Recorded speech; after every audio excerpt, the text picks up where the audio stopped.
चाहे मर जाना नवरात्रि में ये 2 सब्जी भूलकर भी मत बनाना, व्रत टूट जाता है, माता रानी क्रोधित हो जाती है, लगता है पाप। नमस्कार दोस्तों, स्वागत है आप सभी का एक बार फिर से। दोस्तों, अगर आप अपनी लाइफ में कुछ नया सीखना चाहते हैं तो चैनल को सब्सक्राइब जरूर करिएगा। दोस्तों, नवरात्रि के शुभ अवसर पर अगर आप चाहते हैं माता रानी आपके घर पर अपना वास बना ले तो सच्चे हृदय से कमेंट बॉक्स में लिखें, माँ आपका स्वागत है हमारे घर में। माँ के लिए एक लाइक तो बनता है। अब आइए जानते हैं नवरात्रि में कौन सा फल खाना आवश्यक है। नवरात्रि में क्या नहीं खाना चाहिए और क्या नहीं पीना चाहिए, आज के इस वीडियो में विस्तार से आपको बताएंगे, तो वीडियो को पूरा जरूर देखें। दोस्तों, शास्त्रों में बताए गए व्रत चाहे किसी भी प्रकार के क्यों न हो, उनसे जुड़े नियमों का पालन करना अति आवश्यक माना जाता है, क्योंकि जो मन के मुताबिक किया जाए वह संघर्ष नहीं कहलाता। कहा जाता है कि मनोकामना को पूर्ण करने के लिए थोड़ा सा संघर्ष यानी कि तपस्या तो करनी ही पड़ती है, इसलिए व्रत को पूर्ण विधि विधान से किया जाना चाहिए, तभी आपको व्रत का पूर्ण लाभ मिल सकता है, आपकी सभी मनोकामना पूर्ण हो जाती है। इसलिए हर शास्त्र यही कहता है कि सच्चे दिल से अगर आपके मन में ईश्वर के प्रति श्रद्धा हो तो बिना पूजा पाठ के ही सारा फल मिल जाता है, और अगर मन में ईश्वर के प्रति शंका हो तो उस मनुष्य को कई जन्मों तक सुख नहीं मिलता। भगवत गीता में भगवान कृष्ण ने स्वयं कहा था कि जो मनुष्य सच्चे हृदय से ईश्वर को पुकारता है उसका नाता उस शक्ति से जुड़ जाता है जिसे आपने सच्चे हृदय से पुकारा था। इसलिए भगवान भी कहते हैं कि सच्चे हृदय से ईश्वर को पुकार, तभी वो आपकी हर मनोकामना पूर्ण करते हैं। कई लोग ऐसे हैं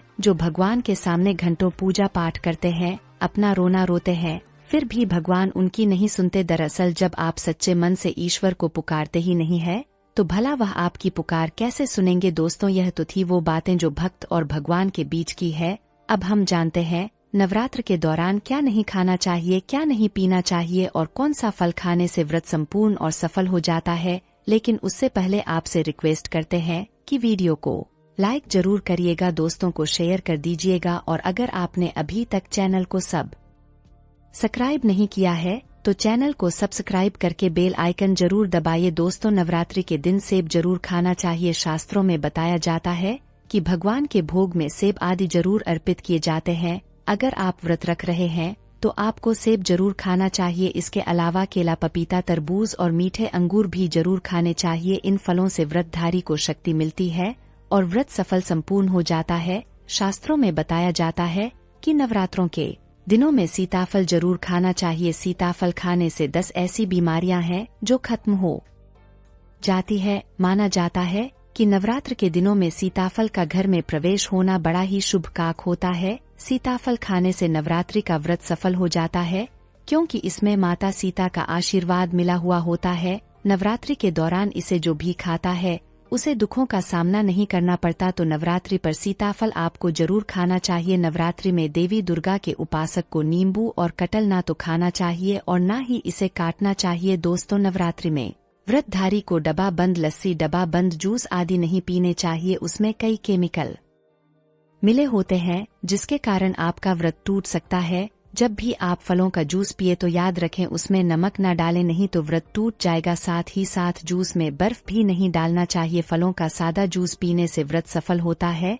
दोस्तों, नवरात्रि के दौरान सिंघाड़े का आटा या कुट्टू का आटा खाने से पहले यह देख लें कि आटा पुराना नहीं होना चाहिए, क्योंकि पुराने आटे में कीड़े वगैरह पड़ जाते हैं जिसके कारण आपका व्रत टूट सकता है, क्योंकि यह छोटे छोटे कीड़े हमें दिखाई नहीं देते और आपके मुंह में पहुंच जाते हैं। ऐसा आटा खाना मतलब कीड़े मकोड़ों का मांस खाने के बराबर माना गया है। दोस्तों, नवरात्रि के दौरान आप शाम के समय खाने में दही ले सकते हैं, आलू वगैरह खा सकते हैं, साबूदाने की टिकिया बनाकर खा सकते हैं, साबूदाने के और आलू के पापड़ भी खा सकते हैं। कई सब्जियां तो ऐसी हैं जो नवरात्रि के दौरान भोजन में शामिल कर सकते हैं, इससे आपको ऊर्जा मिलेगी और व्रत सफल हो जाएगा। नवरात्रि के दौरान आप दूध पी सकते हैं जो आपको ताकत देगा, चाय वगैरह भी पी सकते हैं, लेकिन याद रहे कोई भी पेय जिसमें नमक डाला हो ना पिए। दोस्तों, एक बात का विशेष ध्यान रखें, व्रतधारी को पेट भर यानी गले तक भोजन नहीं करना चाहिए, नहीं तो व्रत रखने का कोई भी फायदा नहीं होगा। थोड़ा थोड़ा खा सकते हैं।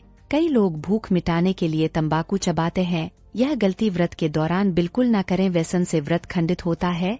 दोस्तों, नवरात्रि के 9 दिन आदिशक्ति माँ दुर्गा को समर्पित होते हैं। नवरात्रि के 9 दिन माता रानी के 9 अलग अलग स्वरूपों का पूजन किया जाता है। नवरात्रि के 9 दिनों में माता रानी को अलग अलग स्वरूप के अनुसार अलग अलग पुष्प और अलग अलग भोग अर्पित किए जाते हैं। लेकिन क्या आप जानते हैं, कुछ ऐसी वस्तुएं हैं जिन्हें नवरात्रि के दौरान भूलकर भी माता रानी को अर्पित नहीं करना चाहिए। अगर इन वस्तुओं को आप गलती से भी माता रानी को अर्पित कर देते हैं तो आपको व्रत और पूजन का पूर्ण लाभ नहीं मिलेगा। इसलिए माता रानी की कृपा प्राप्त करने के लिए आपको यह जानना अति आवश्यक है कि वह कौन सी ऐसी वस्तुएं हैं जो माता रानी के पूजन में भूलकर भी इस्तेमाल नहीं करनी चाहिए। तो आइए माँ का जयकारा लगाते हुए इन बातों को जानते हैं। नंबर 1, नवरात्रि के दौरान शादीशुदा महिलाओं को सफेद कपड़े पहनकर पूजा पाठ नहीं करना चाहिए। उन्हें काले कपड़े भी नहीं पहनने चाहिए, इससे पूजा व्रत आदि खंडित हो जाते हैं। माता की चौकी जब आप लगाएं तो उसके नीचे कागज नहीं लगाना चाहिए। माता की चौकी हमेशा लाल कपड़ा बिछाकर ही सजाने चाहिए, क्योंकि यह समृद्धि और अच्छे भाग्य का प्रतीक माना जाता है। लाल रंग शरीर में ऊर्जा का संचार करता है और यह हमारे कार्य करने की क्षमता को भी बढ़ाता है।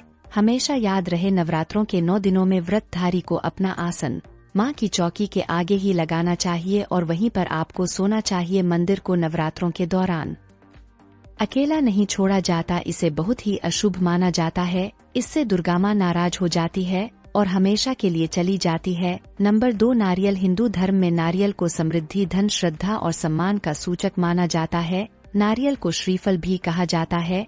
नारियल को सुख समृद्धि में वृद्धि करने वाला माना जाता है। नारियल का हर मांगलिक कार्य में विशेष महत्व होता है। जैसा कि आप सभी जानते हैं कि माता रानी के कई मंदिरों में नारियल से बलि भी दी जाती है और माता रानी के पूजन में नारियल का इस्तेमाल हम सभी करते हैं। खासकर कलश की स्थापना नारियल रखकर ही की जाती है। माता रानी के पूजन में हम नारियल का इस्तेमाल करते समय अक्सर गलतियां कर बैठते हैं। दोस्तों, नारियल अनेक प्रकार के होते हैं। पूजा और प्रसाद में ज्यादातर हरा और कभी सूखा नारियल इस्तेमाल किया जाता है, लेकिन माता रानी के पूजन में सदैव पानी वाला और जटा वाला नारियल ही इस्तेमाल करें। देखें कि नारियल पूर्ण होना चाहिए, नारियल चटका हुआ या टूटा हुआ नहीं होना चाहिए, क्योंकि साबुत नारियल ही पूर्ण माना जाता है, जो पवित्रता का प्रतीक होता है। साबुत नारियल ही सुख समृद्धि का प्रतीक होता है।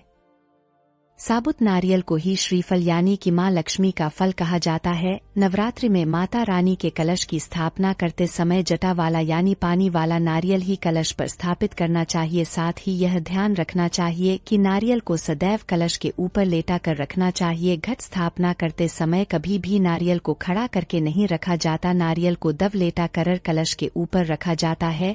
साथ ही नारियल को स्थापित करने से पहले आप नारियल को लाल कपड़े में लपेटकर उस पर फिर लाल चुंदरी उड़ाकर आप नारियल को कलश के ऊपर स्थापित करें। शास्त्रों के अनुसार कलश के ऊपर जब सही तरीके से सही प्रकार का नारियल रखा जाता है, तभी ही व्रत और पूजन का पूर्ण फल प्राप्त होता है। यह भी ध्यान रहे कि महिलाएं माता रानी को नारियल अर्पित तो कर सकती हैं, लेकिन महिलाएं माता रानी के सामने नारियल को भूलकर भी ना तोड़े, क्योंकि नारियल बीज रूप होता है और स्त्रियां बीज रूप से ही शिशु को जन्म देती हैं।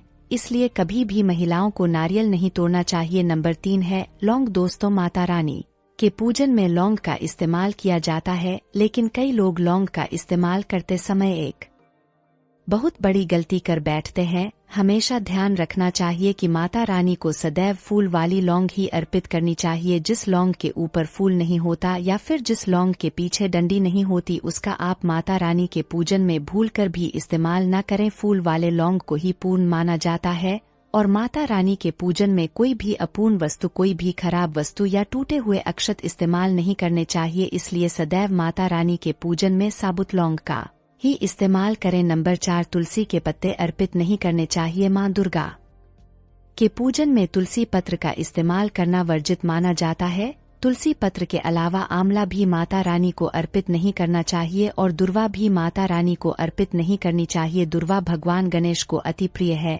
नवरात्रि में आप भगवान गणेश को दुर्वा अर्पित कर सकते हैं। भगवान विष्णु को तुलसी के पत्ते अवश्य अर्पित कर सकते हैं, लेकिन माता रानी को भूलकर भी तुलसी के पत्ते या दुर्वा अर्पित ना करें।